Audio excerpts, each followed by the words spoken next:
The best leaders don't rush to win. They work to understand.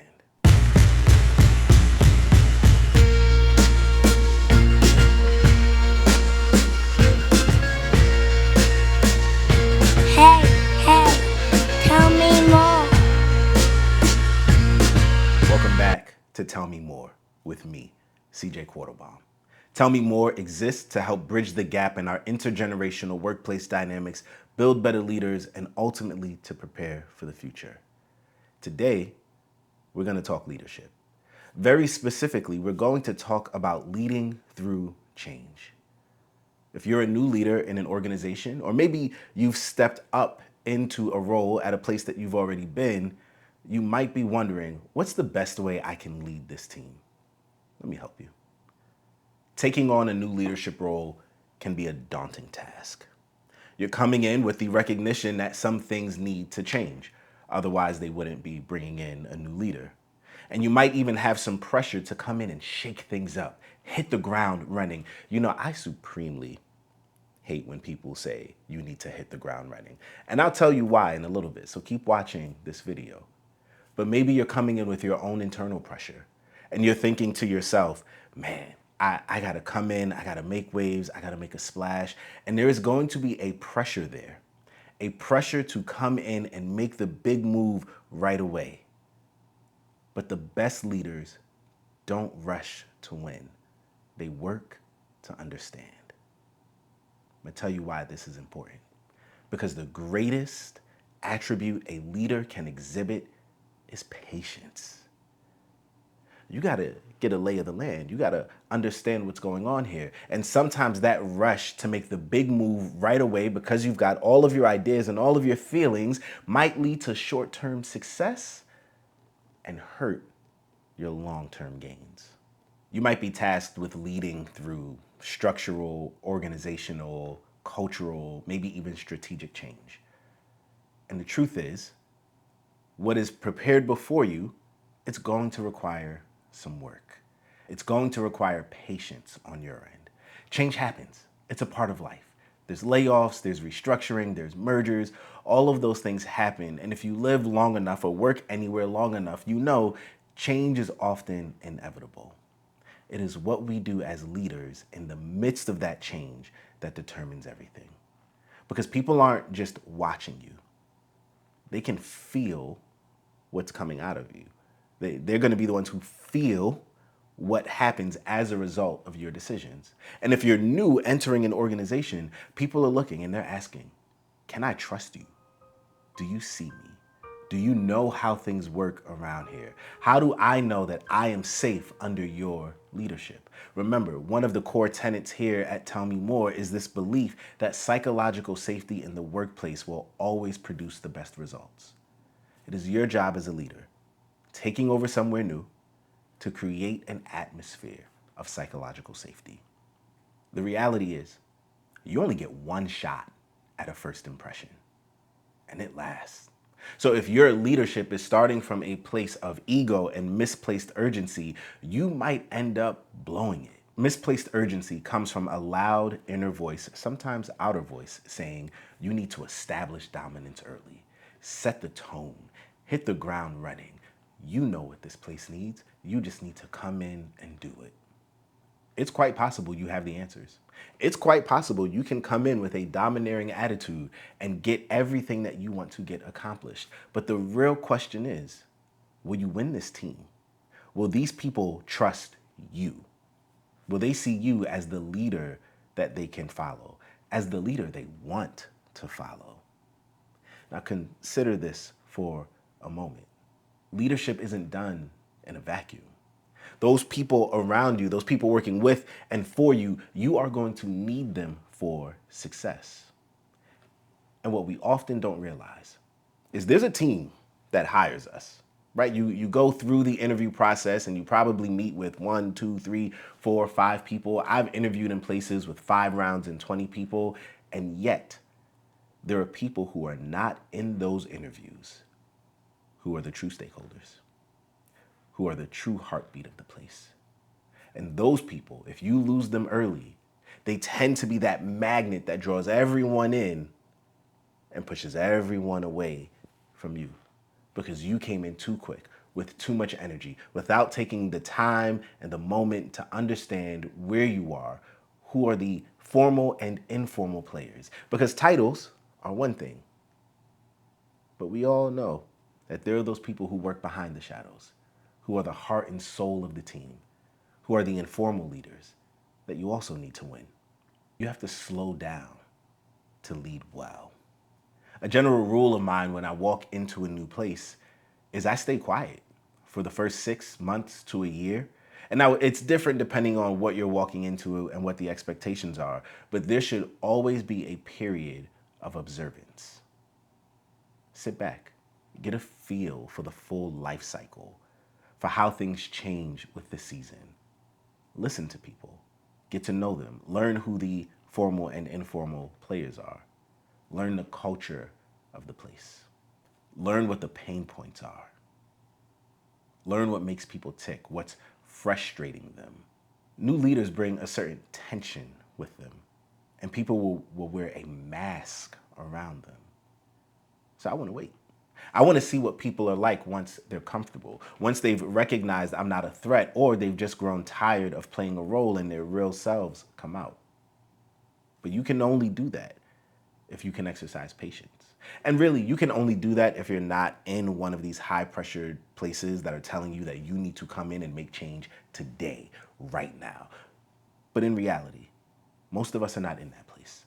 Most of us watching this video, we're leaders who might be middle management, senior level, maybe even executive level, but we're not coming in with a sense of urgency that says the ship falls tomorrow if we don't make changes today.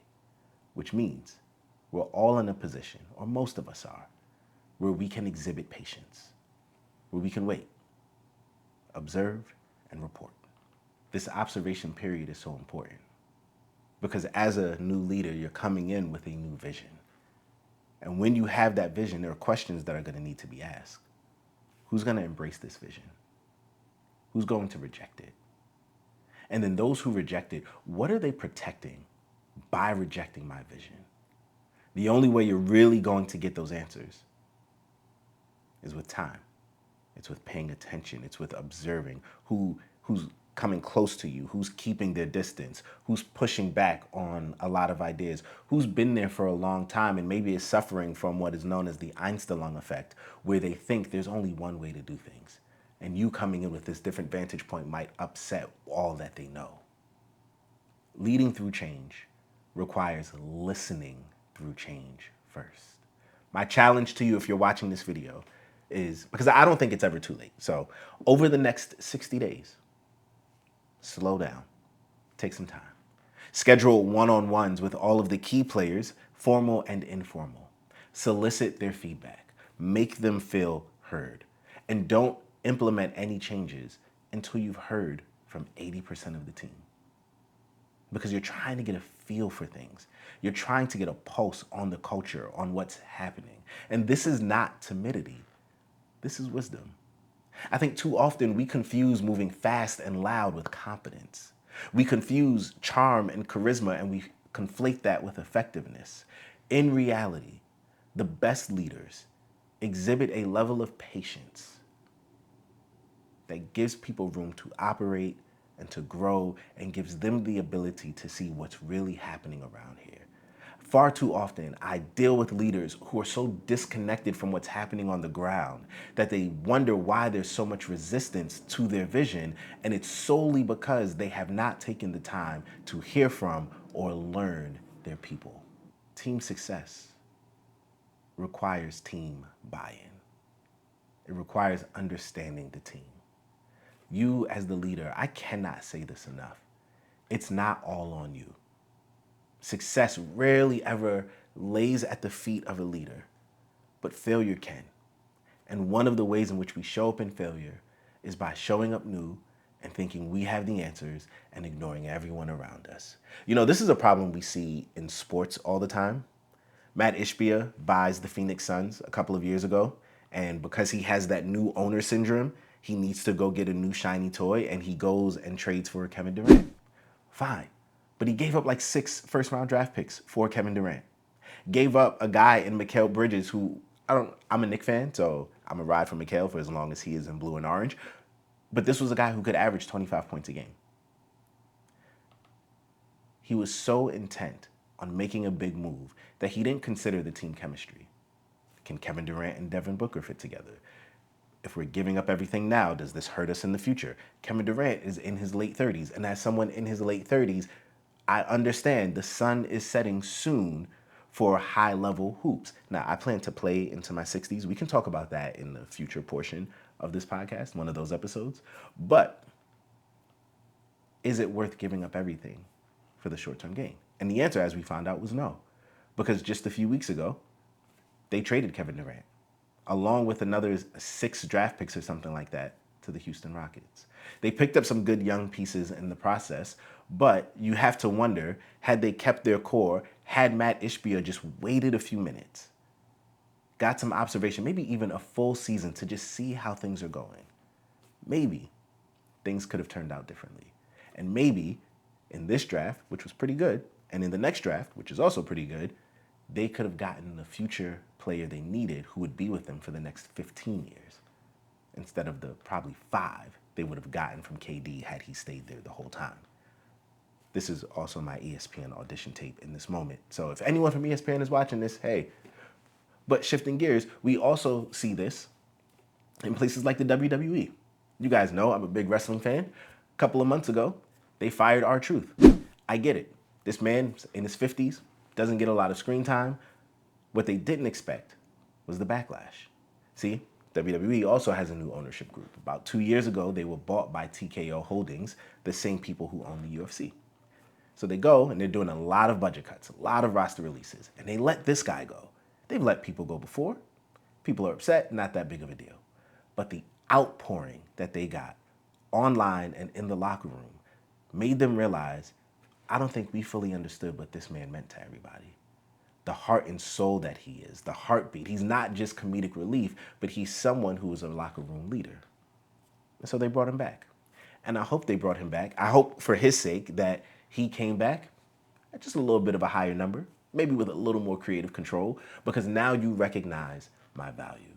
And it sucks that sometimes we have to leave a place in order for that place to recognize who we are and what we bring to the table. But moving away from sports, I've seen this so many times in different organizations where new leaders come in with this new big vision and they start changing things, and it'll be something as simple as the paint color on the wall. And they'll think to themselves, well, this is just a paint color. But they don't know what that paint represents to the people who are there, to the people who have been there. It's not just an aesthetic choice, but there's history here, there's culture here, and you just coming in and changing it is a problem, and it makes you lose people. And it's not that you can't change the paint color, but maybe wait a minute, assuage people's feelings, hear their concerns, sell your vision. Don't just throw it at people. Best leaders don't just change things. They build trust. And from that trust, transformation follows. Leading from an egocentric place will make you think that you just need to come in and put your stamp on things. Ego will make you think you need to lord your power over others. Ego will make you think you need to show up in a dominant fashion because that is how a leader leads. And I'm telling you from personal experience, as one who has sat under dominating leaders and who has been a dominating leader, all you're doing is building mistrust and resentment, and it will ultimately lead to a mass exodus. And if you have someone you're answering to, whether it be a board, CEO, anyone else, a mass exodus never looks good on your resume. So take the time to consider this week, in your leadership, how you can better lead through change, how you can better sell your vision and understand the culture of a place so that you can get the most buy-in. But I know my audience. There's about 5 of you out there right now watching this and saying to yourself, CJ, I hear you, but I'm the leader. I'm going to come in. I'm going to take charge. I know what this sinking ship needs, and they're just going to have to take it. And to you, I say, well, go on, big fella. Let me know how that works out for you. Because what do I know? I'm just some guy from Brooklyn.